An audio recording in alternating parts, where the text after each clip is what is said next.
saya memberikan apresiasi. Pencapaian IKU 109,31% dan semuanya di atas 100% dari 55 indikator. Tetapi PDB-nya ini belum kuat atau masih di bawah kapasitas potensial.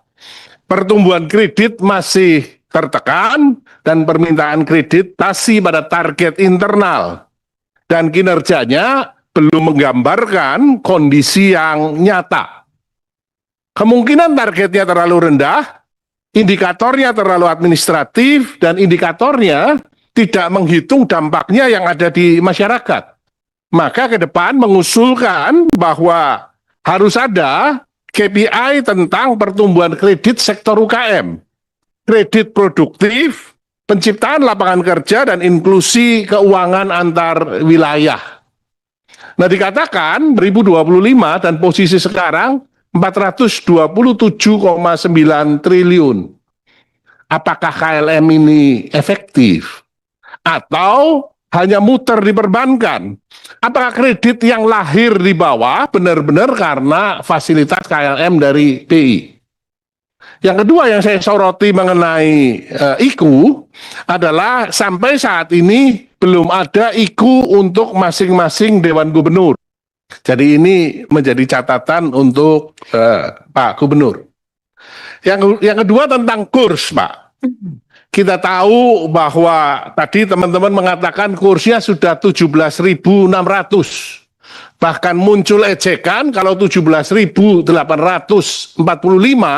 maka Indonesia merdeka katanya. 17.845. Nah, tetapi di presentasi Bapak mengatakan bahwa rupiah stabil, relatif stabil kalau dibandingkan dengan negara yang lain.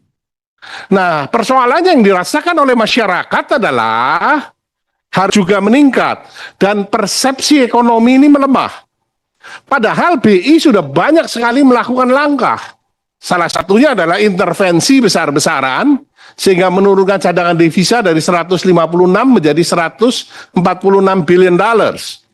SRBI sudah dikerek menjadi 6,41%. SBN, BI juga membeli SBN 332 triliun di tahun 2025 dan sekarang tambah 133 triliun lagi. BI juga melakukan pengetatan pembelian dolar dari 50.000 ke 25.000. Maka pertanyaan kritisnya adalah semua instrumen yang dimiliki BI sudah dilakukan. Tetapi why? Kenapa rupiah tetap berlanjut mengalami depresiasi? Kemungkinan penyebabnya adalah yang Bapak katakan di presentasi, tekanan global sangat besar. Ini memang diakui tekanan global sangat besar. Tetapi harus diakui juga bahwa ada masalah serius di domestik, Pak. Ini harus jujur diakui. Ada masalah di fiskal, ada masalah di defisit di current account, ada arus modal keluar dalam jumlah besar, dan ada masalah di kepercayaan investor terhadap perekonomian Indonesia. Kita tahu, Pak, bahwa rupiah is as unbiased predictor terhadap kondisi 98. Ya, di 98 proporsi utang luar negeri kita besar sekali. Dan di 98 level of depreciation-nya luar biasa dari 2.500 ke 16.500. Kalau sekarang katakan depresiasinya dari 16.500 ke 17.600 dan proporsi utangnya dominan di utang domestik. Tetapi bagaimanapun juga, Pak, ini adalah tanggung jawab BI untuk menjaga stabilitas mata uang rupiah. Memang disadari BI tidak menganut yang namanya exchange rate targeting. Beda dengan Singapura. BI menganut inflation targeting. Dan sebenarnya Pak, di dalam kondisi normal, sebenarnya kan sudah tersedia natural hedging. Para hedge fund yang masuk ke Indonesia, ketika mengalami tekanan di katakan MSCI, sehingga keluar dari pasar modal, kemudian yield surat utang negaranya naik, mereka seharusnya adalah masuknya ke surat utang negara. Tetapi data menunjukkan bahwa tidak masuk ke surat utang negara. Maka ada isu kepercayaan di sini yang cukup besar. Karena seharusnya mereka kan hanya mengimbangi portofolio antar instrumen di dalam rupiah. Ini saat ini tidak terjadi. Sehingga seharusnya BI mampu memilah mana kebutuhan dolar yang dibutuhkan oleh para hedge fund yang dari sektor keuangan dan mana kebutuhan dolar dari sektor real. Dan kalau punya data yang benar, berapa sih kebutuhan dolar dari hedge fund, dari pasar keuangan, maka kita bisa tahu kalau kebutuhannya tinggal sedikit, artinya tekanan capital outflow sudah mulai mereda.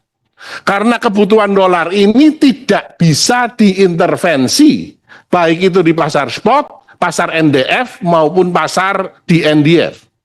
Sementara untuk kebutuhan real, genuine untuk ekspor dan impor, ini harus dipenuhi, Pak.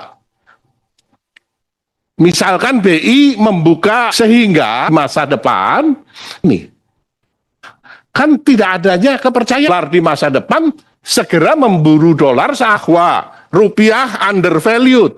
Unfortunately, pasar belum percaya bahwa rupiah undervalued, Sri Bank, Pak, ini harus yang dilakukan oleh BI. Bisa nanti membeli dolarnya pada kurs yang sudah disepakati.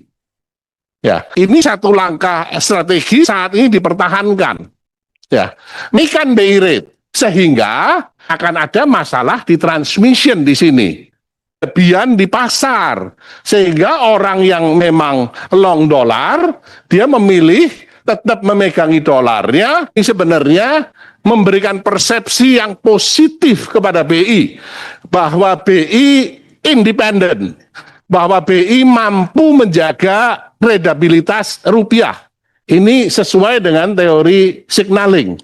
Maka dari itu, sebagai penutup Pak Peri, saya sekali lagi mengapresiasi Pak. Bapak mampu menjaga stabilitas moneter, paling tidak saat ini masih di 17.600. Jangan sampai lebih turun lagi. Tetapi stabilitas ini jangan berhenti Pak di indikator-indikator internal. Tetapi stabilitas ini adalah stabilitas yang dirasakan juga oleh masyarakat. Dan BI dengan segala macam kewenangan dan independensinya masih punya banyak instrumen untuk mempertahankan rupiah.